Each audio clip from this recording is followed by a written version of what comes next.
नमस्कार सर। नमस्ते। सर पहले तो मैं आपका नाम जानना चाहूँगा और मैडम का नाम जानना चाहूँगा, और फिर मुझे ये कारमांडो इंडिया डिक्शनरी एकेडमी जी जो जी है जी जी। ये क्या है, और इसके बारे में थोड़ी नॉलेज दीजिए। मैं professor B K Alok, chairman of this commando India youth welfare federation. मैं Jyoti Singh, director of commando India youth welfare association. Okay, तो ये जो डिक्शनरी एकेडमी है हाँ, इसके बारे में बताइए सर। ये एक्चुअली क्या है, कंप्लीट डिक्शनरी हम अपने स्टूडेंट्स को सिखा देते हैं, और इसके पीछे का साइंस जो है, विजन जो है, वो हम आपको एक्सप्लेन करना चाहेंगे। बुक्स एक्चुअली जो भी स्पोर्ट्स के जितने भी स्टूडेंट्स हैं उनका एक प्रॉब्लम क्या है, स्पोर्ट्स एक्टिविटी में इतना टाइम लगता है कि उनका एकेडमिक एक्टिविटी कंप्लीट नहीं हो पाता है। स्कूल जाने का टाइम नहीं, ट्यूशन जाने का टाइम नहीं, सेल्फ स्टडी का टाइम नहीं। तो उसके लिए ये डिक्शनरी जो है कंप्लीट शब्द हम सिखा देते हैं, इंटायर। ओके जो आप ये देख रहे होंगे ये बुक्स में, तो जी। जब शब्द की शक्ति आती है इंसानों में तो समझ की शक्ति बाय डिफ़ॉल्ट नेचुरली डेवलप हो जाता है। तो बच्चे क्या होते हैं, वो उनका रीडिंग स्पीड अप हो जाता है, कंप्रीहेंशन स्पीड अप हो जाता है। जो कोर्स को कवर करने में उनका 1 साल लगता था, वो 3 से 4 महीने में वो कवर अप कर लेते हैं। और बाकी जो ये 8 महीने का जो टाइम है, 9 महीने का टाइम है, वो फिर अपने स्पोर्ट्स एक्टिविटी पे टाइम दे पाते हैं। तो ये सिर्फ स्पोर्ट्स जो प्लेयर हैं, जो स्टूडेंट हैं, उनके लिए ही है या फिर किसी बाहर के बच्चों के लिए भी है? स्पोर्ट्स के बच्चों के लिए ये मोस्ट इसेंशियल है। बाकी स्कूल गोइंग बच्चों के लिए है, कॉलेज गोइंग स्टूडेंट्स के लिए है, वर्किंग प्रोफेशनल्स के लिए है। वर्किंग प्रोफेशनल्स के लिए हम वर्कशॉप मॉडल में जाते हैं, सैटरडे संडे वर्कशॉप करते हैं। कॉलेज स्टूडेंट्स के लिए 1 महीने का कोर्स होता है। स्कूल गोइंग स्टूडेंट के लिए 1 ईयर का कोर्स होता है। Okay sir. हाँ तो ये जो डिक्शनरी है, हाँ ऐसे इसमें क्या चेंजेस किया है आपने? हाँ। क्या किया है और कितना टाइम लगा इसको चेंज करने में? हाँ। मैंने सुना है कि इस पे बहुत टाइम लग गया और बहुत मेहनत की है, तो इसके बारे में बताइए सर कुछ। हाँ सर, मैं बताता हूँ। मैं एक हिंदी भाषी स्टूडेंट हुआ करता था, लेकिन पढ़ने लिखने की हमारी बहुत इच्छा होती थी। लेकिन एक बुक पढ़ा और उसके दूसरे बुक को पढ़ा तो कहीं ना कहीं पैराग्राफ में फंस जाता था। तो मैं सारे रीडिंग को एक साइड में बंद कर दिया, और फिर सोचा कि अरे भाई, मेरे पास में वर्ड पावर नहीं है, शब्द की शक्ति नहीं है, मैं पढ़ नहीं पाता हूँ, बार बार डिक्शनरी देखना पड़ता है। चलो पहले डिक्शनरी को ही स्टडी कर लेते हैं। हाँ। तो हमने क्या किया, डिक्शनरी को स्टडी करना शुरू किया। तो इसमें कुछ पैटर्न्स मिले, और फिर मुझे ये समझ में आया कि ऑलरेडी एजुकेशनल वर्ल्ड में एटिमोलॉजी करके एक सब्जेक्ट है जो एजुकेशन के मेन स्ट्रीम से डिस्कनेक्टेड है। और एटिमोलॉजी का मेन मीनिंग क्या होता है, लॉजिक आइटम वाइज। जैसे कि अगर हम ये बोलते हैं ट्रांसपोर्टेशन, तो इसमें 3 पार्टिकल्स हैं, ट्रांसपोर्टेशन। तो एशन क्या है, the process of action. Port क्या है, कैरी। और ट्रांस क्या है, across, from one place to another place. तो इसका होलिस्टिक मीनिंग क्या हो गया, the process of action carrying from one place to another place. अब पोर्ट ट्रांस से देखेंगे आप यहाँ पे, तो अब ट्रांस रिलेटेड हर एक बुक बन जाता है। ये जो वर्ड लिस्ट आप देख रहे होंगे, ये सिर्फ ट्रांस रिलेटेड है। निकालेंगे 10, ये ट्रांस रिलेटेड है, और इसमें 700 वर्ड्स बने हैं। अब ट्रांस को कहाँ से कनेक्ट किया गया है, ट्रेन, सिंपल जानते हैं। और इस दुनिया में कॉन्शियसनेस के लेवल पे अगर आप देखेंगे ना, तो 2 तरह का मीनिंग होता है, एक फिजिकल मीनिंग और एक मेंटल मीनिंग, या इसको दूसरे शब्दों में ये कह सकते हैं, एक विजिबल मीनिंग और एक इनविजिबल मीनिंग। तो ट्रेन जब हम कहते हैं तो एक जगह से दूसरी जगह ले जाने का काम करता है, और जब हम कोई ट्रेनिंग की बात करते हैं तो जो हमारा करंट लेवल है, स्टेट ऑफ अंडरस्टैंडिंग, वो एक दूसरे लेवल पे जाता है ट्रेनिंग से, वो मेंटल मीनिंग हो गया। तो वो कहीं ना कहीं विजडम नॉलेज के लेवल पे ट्रेनिंग वर्ड जब हम यूज करते हैं तो ये हो रहा है, मीनिंग रिफ्लेक्ट हो रहा है। और जब सिंपल में हम ट्रेन को ये करते हैं तो एक जगह से दूसरी जगह ले जाने का हो रहा है। अभी ये देखेंगे, इसमें गौर करेंगे तो जैसे ट्रेन एटिमोलॉजिस्ट लोगों ने क्या किया, जो लैंग्वेज जिन लोगों ने बनाया है, तो देखिए सर हुआ क्या है दुनिया में, पहले एक्टिविटी हुई है, काम हुआ है और उस हर काम को नाम दिया गया है जी। और ये सारी चीज़ें हमारे कॉन्शियसनेस की उपज है। आप एक चीज़ समझिए कि जब दुनिया में किताब नहीं थी और मानवता वो इवॉल्व हो रही थी, तो सर्वप्रथम हमारे मानव मस्तिष्क, मानव हृदय से ही तो ये विजडम अवेलेबल हुआ क्या है। अभी करंट एजुकेशनल सिस्टम में हम कॉन्शियसनेस से डिस्कनेक्ट हो गए हैं और कॉन्शियसनेस रिलेटेड कोई भी कोर्स एजुकेशनल सिस्टम में नहीं है। अभी जस्ट फॉर एग्जांपल ट्रेन को हमने ट्रांस से कनेक्ट किया और देखिए कितने सारे वर्ड्स आ गए, transact, transcend, transcribe, transduce, transact, transfact, transfer, transfigure, transfix, transform, transfuse, transgender, transgress, tranship, इस तरह से ये 35 वर्ड्स बन गए। Transverse, transpose, transport, transplant. अब ये देखिए ट्रांसप्लांट जो एक वर्ड है, ये ट्रांसमीट जो है, मीट का मतलब क्या, मोशन, सेंडिंग, और trans means from one place to another place. तो ट्रांसमिट क्या हो गया, sending something from one place to another place. Transplant क्या हुआ, प्लांट मीन्स पौधा, किसी चीज को पुट करना, प्लांट का। तो ट्रांसप्लांट क्या है, एक जगह से निकाला दूसरी जगह लगा दिया। It's very simple.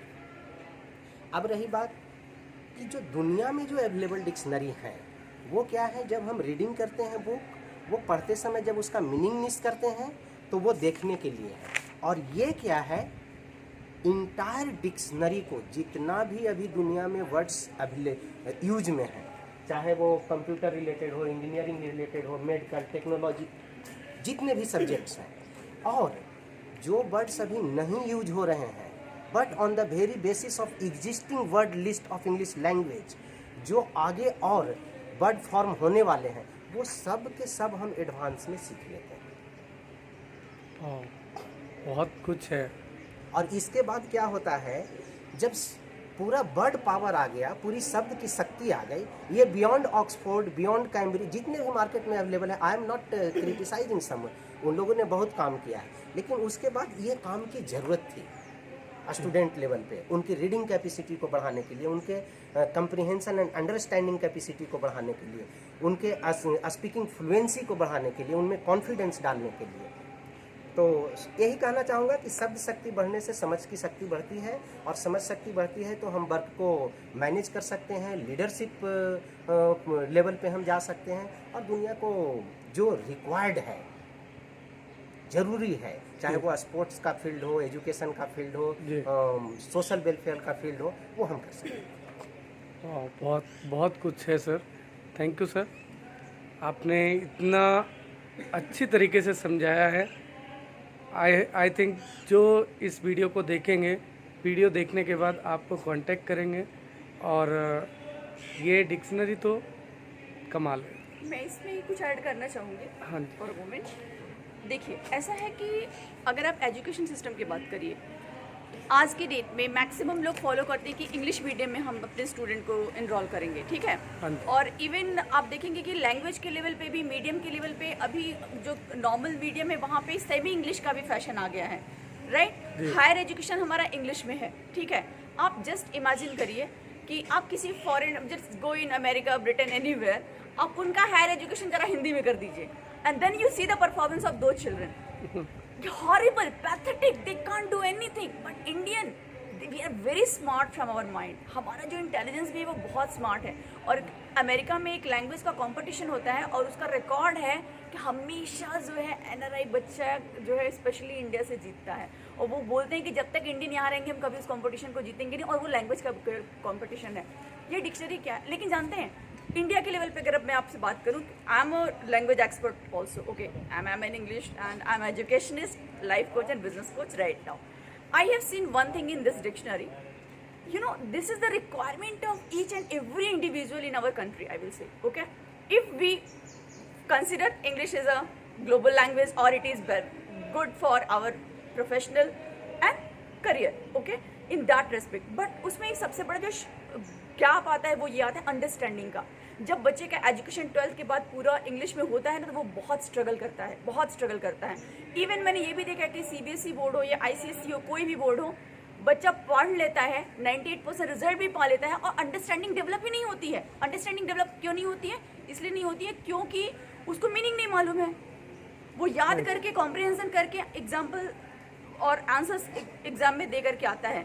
हमने उसको सॉल्व करने की कोशिश की है कि बच्चा जो है, जो भी स्टूडेंट है, वो किसी भी लेवल पे, वो स्टूडेंट लेवल पे हो, वो जो है मतलब छोटे स्टूडेंट हो, जूनियर स्टूडेंट्स हो, या वो प्रोफेशनल हो, या वो कॉलेज गोइंग स्टूडेंट हो, या यूनिवर्सिटी का स्टूडेंट हो, at any level, we all if we understand कि लैंग्वेज, इंग्लिश लैंग्वेज को हमें अच्छे से समझना है, तो इसकी आपको ज़रूरत है, ओके।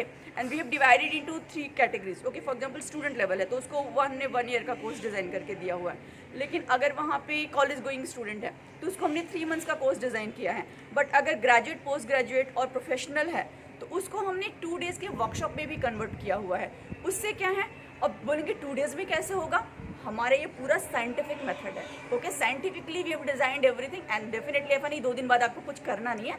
2 दिन हम आपको अच्छे से समझा रहे हैं, उसके बाद आपकी जर्नी शुरू होती है and we will be with you online, okay, and we will help you out. तो ये अगर जब एक स्टूडेंट को आ जाएगा, आप सोचो कि अभी तक क्या था कि हर एक सब्जेक्ट के लिए हम एक वर्ड मीनिंग को याद कर रहे थे, बट यहाँ पे आप वर्ड मीनिंग याद नहीं करोगे, आप इस मेथड से वर्ड मीनिंग को क्रिएट करना सीख रहे हो। You will see the word and you yourself will give the meaning, you and then you will find this is the same meaning, it is written in the dictionary, okay. And जैसा कि sir ने बताया, he is the only trainer who has invented this, he is the inventor of this, okay.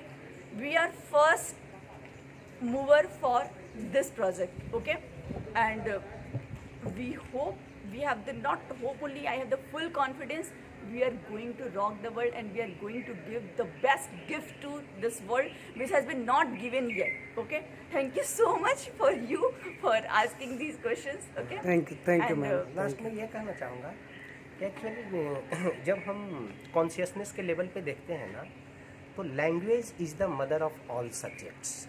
Language is the source of receptivity, right. हाँ, sure thank you ma'am, thank you sir. thank you sir, मुझे आपसे ये पूछना है कि इस dictionary को लेके आगे फ्यूचर में क्या प्लान है? या एजुकेशन सिस्टम में डिक्शनरी को बेस बना करके, सेंट्रलाइज करके मैं यूनिवर्सिटी खड़ा करना चाहता हूँ, वाह, कॉलेज खड़ा करना चाहता हूँ, और उसका ऑटोनोमस। और अगर गवर्नमेंट हमें इसके थ्रू एफिलिएशन देती है तो उनके थ्रू भी करेंगे, लेकिन अभी तो तत्काल नया कॉन्सेप्ट है तो हमें ऑटोनोमस लेवल पे जाना पड़ेगा। तो प्लान क्या है, बच्चे, स्टूडेंट्स जब शब्द शक्ति को बढ़ा लेते हैं, समझ की शक्ति उनकी बढ़ जाती है, तो वो कम्प्लीटली सेल्फ स्टूडियस हो जाते हैं। उनकी जो डिपेंडेंसी है बुक्स पे, टीचिंग अथॉरिटी पे, कॉलेज पे, वो डिपेंडेंसी रिड्यूस हो करके वो सेल्फ सफिशिएंट हो जाते हैं, सेल्फ लर्निंग के लिए, सेल्फ एजुकेशन के लिए। फिर वो हायर लेवल का एजुकेशन काम करते हुए घर पे कर सकते हैं। तो हमारा जो, और ये कॉलेज के कैंपस में ही, हमारा कम्युनिटी कॉलेज के साथ कैंपस में ही कम्युनिटी कंपनी खोलने का प्लान है, जिसमें अर्ली मॉर्निंग स्टूडेंट्स 3 घंटे की पढ़ाई करेंगे 7 to 10 एंड 10 to 7 कंपनी में काम करेंगे, और ग्रेजुएशन होते होते उनको हम with certain share holding profitable company run करके उनको देंगे। तो ये कॉलेज से निकलने के बाद जो नौकरी के लिए भागा दौड़ी चल रहा है और कंपनियां कह रही हैं कि आप में ये क्वालिटी नहीं, वो क्वालिटी नहीं, तो इसके पीछे क्या है, आज की कंपनीज के लोग समझने की कोशिश नहीं कर रहे हैं। कॉलेज अलग कैंपस में है, कंपनी अलग कैंपस में है, और ये दोनों डिसकनेक्टेड है। कॉलेज से बच्चा निकलने के बाद में कंपनी के इन्वायरमेंट कम्प्लीटली सेपरेट होता है। अब हम क्या चाहते हैं, एक ही कैंपस में कॉलेज हो और एक ही कैंपस में कंपनी हो, और कंपनी भी उस इंडस्ट्री की कंपनी हो जो स्टूडेंट का वो कोर इंटरेस्टेड एरिया हो। उसी फील्ड का हम कंपनी एक टीम गठित करेंगे स्टूडेंट्स का, और वो कंपनी खोल करके देंगे, और सुबह 7 से 10 पढ़ाई करेंगे और 10 से 7 वो काम करेंगे, और ग्रेजुएशन कंप्लीट होते होते वो प्रॉफिटेबल कंपनी रन करें। I want to bring the company creators in India. और ये प्रोजेक्ट हमारा प्राइम मिनिस्टर का जो विजन है, skill India, self dependent India on the level of finance और सर्वाइवल का जो सिचुएशन है स्टूडेंट्स की, उसको सॉल्व करने का टारगेट किया गया है थ्रू दिस।